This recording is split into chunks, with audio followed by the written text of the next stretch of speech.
தமிழ் வாழ்க, தமிழர்கள் வாழ்க வளமுடன். தலைப்புச் செய்திகள். 2023ஆம் ஆண்டில் சவுதி விமான போக்குவரத்து 26% உயர்ந்துள்ளது. ஐக்கிய அரபு எமிரேட்ஸ் மற்றும் கத்தார் தலைவர்களுடன் நாட்டின் பாதுகாப்பு குறித்து விவாதித்த பட்டத்து இளவரசர். ஏப்ரல் மாதம் இறுதி வரை சவுதி அரேபியாவில் மழை தொடரும். ஐக்கிய அரபு எமிரேட்ஸில் கனமழை காரணமாக நிறுத்தி வைக்கப்பட்ட துபாய் விமான நிலையம் மீண்டும் திறக்கப்பட்டது. விரிவான செய்திகள். 2023ஆம் ஆண்டில் சவுதி அரேபியாவில் விமான போக்குவரத்து முன்பு இல்லாத அளவில் பயணிகளின் எண்ணிக்கையில் பதிவாகியுள்ளது.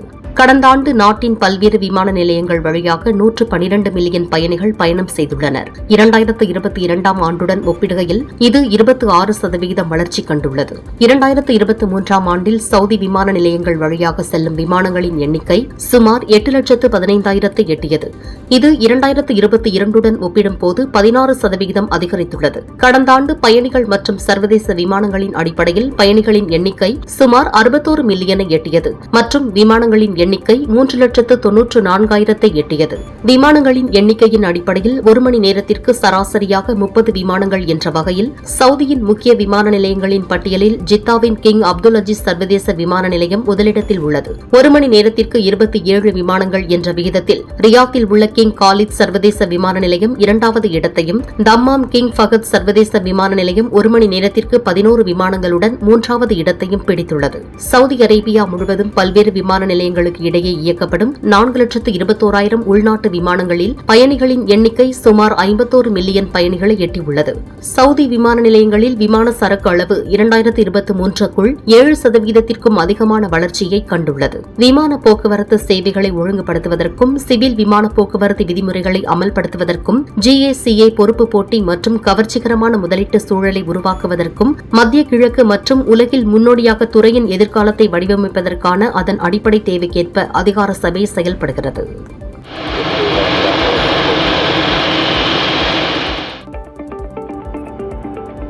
பட்டத்து இளவரசரும் பிரதமருமான முகமது பின் சல்மான் செவ்வாய்க்கிழமை இரு முக்கிய தொலைபேசி உரையாடல்களில் ஈடுபட்டுள்ளார். முதலாவதாக ஐக்கிய அரபு எமிரேட்ஸ் அதிபர் ஷேக் முகமது பின் சயீத் அல் நஹ்யானுடன் நாட்டில் சமீபத்திய ராணுவ பெருக்கம் மற்றும் அதனால் நாட்டின் பாதுகாப்புக்கு ஏற்படக்கூடிய அச்சுறுத்தல் குறித்து விவாதித்தார். பட்டத்து இளவரசர் முகமது பின் சல்மான் காசாவில் நடந்து வரும் முன்னேற்றங்கள், சமீபத்திய ராணுவ விரிவாக்கம் மற்றும் நாட்டின் பாதுகாப்பு மற்றும் ஸ்திரத்தன்மைக்கான அதன் தாக்கங்கள் குறித்து Qatar emir sheikh Tamim bin Hamad al தானியுடன் பேச்சுவார்த்தை நடத்தினார்.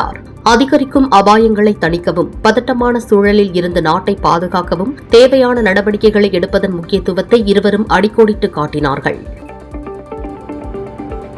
சவுதி அரேபியாவின் சில பகுதிகளில் தற்போது பெய்து வரும் மழை ஏப்ரல் இறுதி வரை தொடரும் என தேசிய வானிலை ஆய்வு மையம் தெரிவித்துள்ளது. நாட்டின் வடக்கு, கிழக்கு மற்றும் மத்திய பகுதிகளில் ஏப்ரல் இறுதி வரை மழை தொடரும் என்று NCM செய்தி தொடர்பாளர் ஹுசைன் அல் கஹ்தானி தெரிவித்தார்.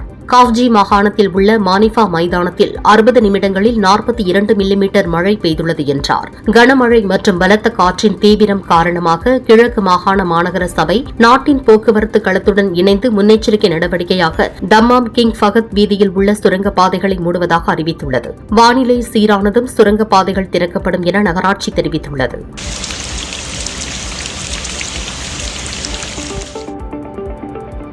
ஐக்கிய அரபு எமிரேட்ஸ் மற்றும் அண்டை நாடுகளில் பெய்த கனமழையால் துபாய் சர்வதேச விமான நிலையத்தின் செயல்பாடுகள் கடுமையாக பாதிக்கப்பட்டது. மேலும் சில உள்வரும் விமானங்கள் வியாழக்கிழமை மீண்டும் தொடங்கியுள்ளன. ஆனால் முழு துபாய் சர்வதேச விமான நிலையம் ஒரு முக்கிய பயண மையமாக செயல்பட முடியாத நிலை நிலவி வருகிறது.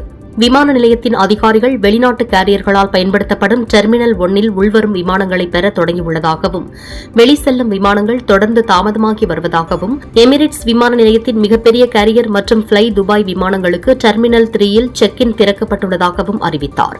துபாய் விமான நிலையத்தின் தலைவர் பால் கிரிஃபித்ஸ் இது நம்ப முடியாத சவாலான நேரமாக உள்ளதாகவும், விமான நிலையத்தை அடைய முயலும் மக்கள் மக்கள் கூட்டம் அதிகமாக இருப்பதால் சுற்றியுள்ள சாலைகள் தடைப்பட்டதாகவும் மேலும் புதன்கிழமை சுமார் 300 விமானங்கள் ரத்து செய்யப்பட்டதோடு நூற்றுக்கணக்கான விமானங்கள் தாமதமாகியதாகவும் கூறினார். பல சாலை மூடல்கள் இன்னும் நீடிப்பதால் சில வாகன ஓட்டிகள் வாகனங்களிலும் அவற்றை சுற்றியுள்ள நீர்மட்டம் உயர்ந்து சாலையோரங்களிலும் சிக்கி தவிக்கின்றனர். போக்குவரத்து அலுவலகங்கள் மற்றும் வீடுகளில் சிக்கியுள்ள மக்களை மதிப்பீடு செய்வதற்காக வியாழனன்று தண்ணீர் தேங்கிய சாலைகளை அகற்றும் பணியில் அவசர சேவைகள் ஈடுபட்டன.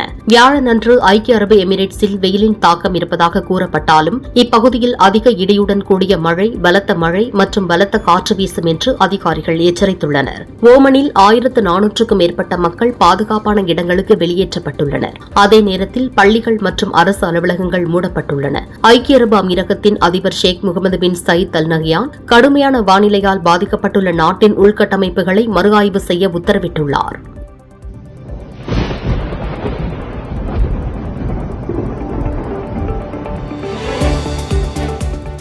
இன்றைய வர்த்தக செய்தி. சவுதி ரியாலுக்கு நிகரான இந்திய ரூபாயின் ஆன்லைன் மதிப்பு $22.27. ஸ்ரீலங்கா ரூபாயின் ஆன்லைன் மதிப்பு $80.39. அமெரிக்க டாலருக்கு நிகரான இந்திய ரூபாயின் மதிப்பு $83.52. அதுபோல் இலங்கை ரூபாயின் மதிப்பு $301.48. ஒரு யூரோவுக்கு நிகரான அமெரிக்க டாலர் 1.06 என்ற மதிப்பில் உள்ளது. இனி இன்றைய தங்க விலை நிலவரத்தை பார்ப்போம்.